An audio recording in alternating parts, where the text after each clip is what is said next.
નમસ્કાર, સંદેશ ન્યૂઝના digital platform સાથે હું માલવી।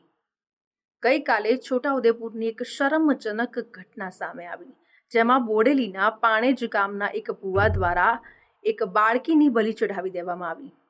આ બાળકીને પહેલા તો એના ઘરમાં લઈ જવામાં આવી ને ત્યારબાદ એની ઉપર વિધિ કરવામાં આવી અને ત્યારબાદ કુહાડીથી એનું ગળું કાપી નાખવામાં આવ્યું અને આ રીતે એની બલિ ચઢાવી દેવામાં આવી।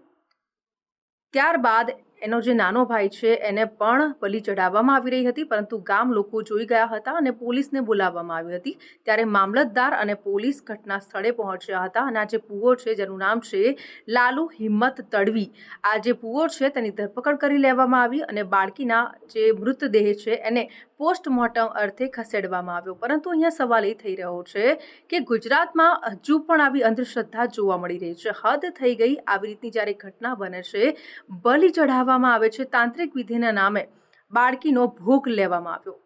વધુ અપડેટ્સ આપના સુધી પહોંચાડતા રહીશું। સંદેશ ન્યૂઝના ડિજિટલ પ્લેટફોર્મ સાથે જોડાયેલા રહો।